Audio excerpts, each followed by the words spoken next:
में हम आपके लिए हिंदी के सैंपल पेपर को लेके आए हैं। यहाँ पे दोस्तों सैंपल पेपर का हम ऑब्जेक्टिव प्रश्न को देखेंगे। यहाँ पे 60 ऑब्जेक्टिव क्वेश्चन है, जिसमें से सीधे सीधे 20 से 25 आपके बोर्ड परीक्षा में जरूर पूछे जाएंगे। तो इस वीडियो को अंत तक जरूर देख लीजिएगा, यहाँ से आपको जरूर बेनिफिट मिलने जा रहा है।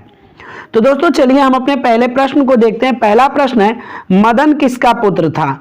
तो इसका राइट आंसर है गिरधर लाल का पुत्र मदन था। उसके बाद है, डॉक्टर भीमराव अंबेडकर बेरोजगारी का प्रमुख और प्रत्यक्ष कारण किसे मानते थे? तो डॉक्टर भीमराव अंबेडकर का मानना था कि जाति प्रथा जो है वो बेरोजगारी का प्रमुख और प्रत्यक्ष कारण है। उसके बाद है, जाति प्रथा और श्रम विभाजन साहित्य की कौन सी विधा है? तो दोस्तों ये निबंध है, ऑप्शन बी आपका राइट आंसर है। आगे बढ़ते हैं हम लोग चौथे प्रश्न को देखिए। चौथा प्रश्न में है, कामसूत्र किसकी रचना है? तो ऑप्शन ए वात्स्यायन जो है आपके कामसूत्र की रचयिता हैं। उसके बाद पांचवें प्रश्न को देखिए, हिंदी के आदि कवि का क्या नाम था? तो सरहपाद जो है हिंदी के आदि कवि थे। उसके बाद छठा प्रश्न है कि पापती किसकी बेटी थी? तो पापती बल्ली अमाल की बेटी थी। इसका राइट आंसर जो है आपका ऑप्शन ए है, यानी पापती जो है बल्ली अमाल की बेटी थी। उसके बाद है, दूसरों की नकल कर लिखा गया साहित्य कैसा साहित्य होता है? तो दूसरों की नकल करके लिखा गया साहित्य अधम साहित्य होता है। ऑप्शन बी आपका राइट आंसर है। आगे बढ़ते हैं। उसके बाद आठवां प्रश्न देख लीजिए। आठवें में है, बिरजू महाराज को किसमें महारत हासिल थी? तो बिरजू महाराज को कथक कली जो है ऑप्शन ए इसमें महारत हासिल थी। ये एक प्रकार का डांस होता है। उसके बाद लेखक ने आबिन्यों में रहकर कितने गद्य की रचना की? यानी लेखक जिस समय आबिन्यों में रहते थे उस समय उन्होंने कितने गद्य की रचना की? तो 27, 27 जो ऑप्शन सी है ये राइट आंसर है आपका। 10वां प्रश्न है, मछली पाठ के लेखक कौन है? तो मछली पाठ के लेखक विनोद कुमार शुक्ल है, जो कि ऑप्शन सी में है। 11वां प्रश्न है, बिस्मिल्लाह खां के बचपन का क्या नाम था? तो दोस्तों बिस्मिल्लाह खां के बचपन का नाम कमरुद्दीन था। ऑप्शन बी में है। उसके बाद है, भीमराव अंबेडकर का जन्म कहाँ हुआ था? तो भीमराव अंबेडकर का जन्म मध्य प्रदेश में हुआ था 14 अप्रैल 1891 को। यहाँ से 11 नंबर क्वेश्चन से एक और आपको क्वेश्चन आ सकता है कि बिस्मिल्लाह खां को किस में महारत हासिल था? तो ये जो है शहनाई वादक थे बिस्मिल्लाह खां। ठीक है, तो ये 12 प्रश्न है। 13वें प्रश्न को चलिए देखते हैं। 13वां प्रश्न है कि हिंद स्वराज किसकी रचना है? तो दोस्तों हिंद स्वराज जो पुस्तक लिखी गई वो महात्मा गांधी द्वारा लिखी गई, यानी ऑप्शन सी राइट आंसर है। उसके बाद बिरजू महाराज का जन्म कब हुआ था? तो बिरजू महाराज का जन्म 1938 ईस्वी में हुआ था, जो कि आपके ऑप्शन बी में है। वारेन हेस्टिंग्स को कितने सोने के सिक्के मिले थे? तो इन्हें 172 सोने के सिक्के प्राप्त हुए थे। उसके बाद है, ब्रह्मा का निवास स्थान है। ब्रह्मा का निवास स्थान कहा जाता है कि हृदय में ब्रह्मा वास करते हैं। रसखान किसकी भक्ति करते थे? तो आप सभी को मालूम होगा कि रसखान जो है कृष्ण भक्ति में निपुण माने जाते थे। घनानंद का दूसरा पद किसको संबोधित है? यानी घनानंद का दूसरा पद जो है वो बादल को संबोधित है। ऑप्शन ए में आपका राइट आंसर है। आगे बढ़ते हैं। अगला प्रश्न हमारा है कि सुमित्रा नंदन पंत ने मिट्टी की प्रतिमा उदासनी किसे कहा है? तो सुमित्रा नंदन पंत ने मिट्टी की प्रतिमा उदासनी भारत माता को कहा है, जो कि आपका ऑप्शन बी है। धूप सरता किससे श्रृंगार सजाती है? तो इसका राइट आंसर आपका है ऑप्शन सी मिट्टी। हिरोशिमा कविता के कवि कौन है? आपसे पूछा जा रहा है कि हिरोशिमा कविता के कवि कौन है? तो ये हैं अज्ञेय जी। इनका पूरा नाम हीरानंद सच्चिदानंद हीरानंद वात्स्यायन अज्ञेय जी है। तो ऑप्शन है आपका राइट आंसर है। उसके बाद कुंवर नारायण कैसे कवि हैं? तो कुंवर नारायण जो है वो संवेदनावादी कवि है। ऑप्शन डी में आपका राइट आंसर है। चलिए आगे बढ़ते हैं। अगला प्रश्न है कि हमारी नींद कविता में किसने अपने कोमल सिंगों से धकेलना शुरू किया? तो इसका राइट आंसर है दोस्तों अंकुर। Option B. उसके बाद अंगह में बालक बिंदु को क्या समझता है? तो बालक अंगह में बिंदु को माँ के गोद में बैठा हुआ बेटा समझता है कि लौटकर आऊंगा फिर। कविता में कवि क्या बनकर तैरते रहने की कामना करते हैं? तो कवि हंस बनकर तैरते रहने की कामना करते हैं।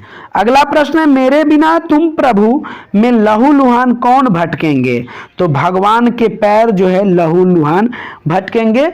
उसके बाद मेरे बिना तुम प्रभु किस भाषा से अनुवादित है? तो ये जर्मन भाषा से अनुवादित है। ऑप्शन बी आपका राइट आंसर है। उसके बाद ढहते विश्वास के रचयिता हैं, तो ढहते विश्वास किसके द्वारा लिखा गया है?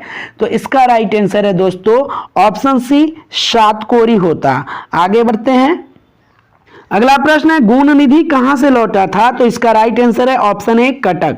कटक से गुण निधि पढ़ाई करके लौटा था। उसके बाद आगे क्वेश्चन है कि पापति की उम्र क्या थी? तो पापति की उम्र 12 वर्ष थी। ऑप्शन डी में है।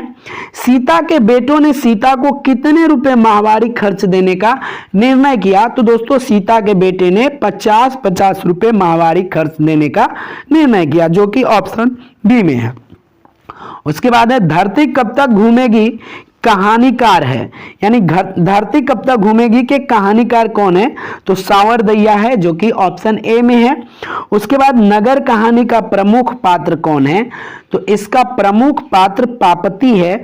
ऑप्शन बी जो है आपका राइट आंसर है। आगे बढ़ते हैं, चलिए 34 नंबर क्वेश्चन है, लक्ष्मी ने बांध की निगरानी करने के लिए किसको भेजा? तो लक्ष्मी ने बांध की निगरानी करने के लिए अपने बेटे अच्युत को भेजा था। उसके बाद है, ढहते विश्वास कहानी में किस नदी का भयावह दृश्य प्रस्तुत किया गया है?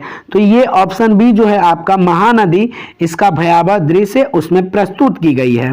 संज्ञा के कितने भेद है? तो इसका आंसर राइट आंसर जो होगा ऑप्शन ए हुआ, संज्ञा के 5 भेद है।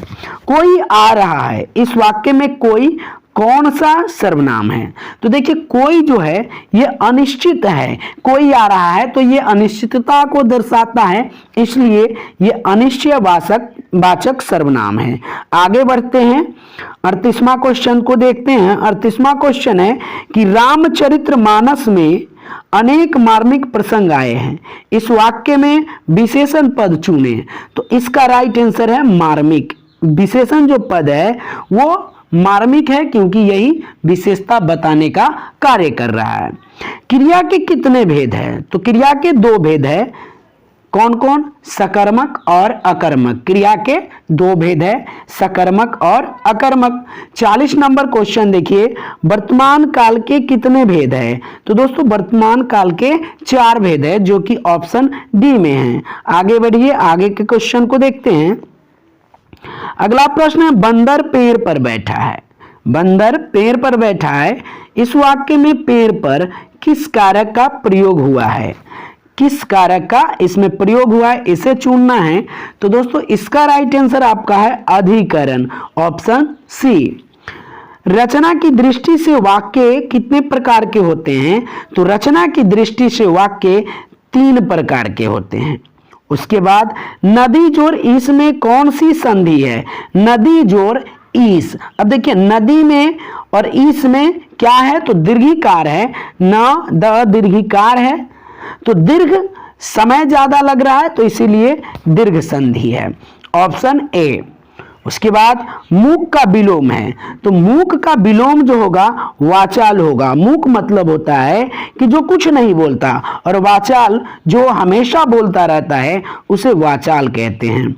45 नंबर क्वेश्चन देख लीजिए, इसमें है अष्ट धातु में कौन सा समास है? तो दोस्तों अष्ट धातु में द्विगु समास है, ऑप्शन बी जो है आपका वो राइट आंसर है। गुदरी का लाल मुहावरे का क्या अर्थ है? गुदरी का लाल मुहावरे का अर्थ आपको बताना है। तो निर्धर परिवार में गुनी का जन्म होना, ये गुदरी के लाल मुहावरे का सही अर्थ है। यानी जहां कुछ भी नहीं है, कोई संपदा नहीं, उसके पास संसाधन नहीं है, और फिर भी एक गुणी बालक का वहां जन्म हुआ है, तो वैसे बच्चे को गुदरी का लाल कहा जाता है। 47 नंबर प्रश्न है, निम्नलिखित शब्दों में शुद्ध शब्द बताइए। इसमें आपको बताना है कि कौन सा हितैषी आपको सही से लिखा गया है। तो इसका राइट आंसर ऑप्शन सी है। ऑप्शन सी में जो हितैषी लिखा गया बिल्कुल सही है। आगे बढ़िए, अगला प्रश्न है, किस चिन्ह को विस्मयादि बोधक चिन्ह कहा जाता है? विस्मयादि बोधक चिन्ह को आपको पहचानना है तो ऑप्शन ए जो है आपका ये राइट आंसर है। उपसर्ग किसी शब्द में कहां जुड़कर उसका अर्थ बदल देता है? तो उपसर्ग जो होता है दोस्तों आगे लगता है और प्रत्यय पीछे लगता है। उपसर्ग उ से स्टार्ट होता है यानी अ कह सकते हैं तो आगे लगेगा, प्रत्यय प से स्टार्ट होता है तो ये पीछे लगेगा। ऐसे आप याद कर सकते हैं। विसर्ग का उच्चारण स्थान क्या है? जब विसर्ग बोलते हैं तो इसका उच्चारण स्थान जो है दोस्तों वो कंठ है, कह विसर्ग कह कहते हैं। तो ऐसे आवाज जो हमारा कंठ से निकलता है इसलिए इसका उच्चारण स्थान कंठ होगा। रंगप्पा था, रंगप्पा क्या था? तो आपको मालूम है कि रंगप्पा एक जुआरी था। आगे बढ़ते हैं। अगला क्वेश्चन है कि सुक्ति का संधि विच्छेद है। सुक्ति का संधि विच्छेद आपसे पूछा जा रहा है तो सु जोड़ उक्ति ऑप्शन बी में जो है वो राइट आंसर है। ठीक है। अगला प्रश्न है, यथाशक्ति कौन सा समास है? तो इसमें अवयवी भाव समास है। कल्पलता के बारे में पूछा जा रहा है, ये किसकी रचना है? तो ये है हजारी प्रसाद द्विवेदी की रचना। उसके बाद है मगम्मा की बहू का क्या नाम था? तो मगम्मा की जो बहू थी वो नजम्मा थी। ऑप्शन ए राइट आंसर है। आगे बढ़ते हैं, चलिए। अगला प्रश्न है, इन मुसलमान हरिजन पे कोटि हिंदू बारिये यह किसके लिए कहा गया है? तो इसका राइट आंसर है दोस्तों रसखान के लिए कहा गया है। ऑप्शन डी जो है आपका सही आंसर है। उसके बाद हमारी नींद में नींद किसका प्रतीक है? तो नींद जो है हमारा वो गफलत का प्रतीक है, गलतफहमी का प्रतीक है। अवयव के कितने भेद होते हैं? तो साथियों अवयव के 4 भेद होते हैं जो कि ऑप्शन सी आपका राइट आंसर है, याद रखिएगा। आगे बढ़ते हैं। हमारा अगला प्रश्न है, वाणी कब 20 के समान हो जाती है? तो कहा गया है कि जब आप राम नाम नहीं लेते हैं तो वाणी 20 के समान हो जाती है। ऑप्शन ए राइट आंसर है। घनानंद की भाषा क्या है? तो घनानंद की जो भाषा थी वो ब्रज भाषा थी। साथियों यदि आपको ये वीडियो अच्छा लगा तो इस वीडियो को एक लाइक और साथ में हमारे YouTube channel Naval study centre को सब्सक्राइब कर लीजिएगा। जय हिंद, जय भारत।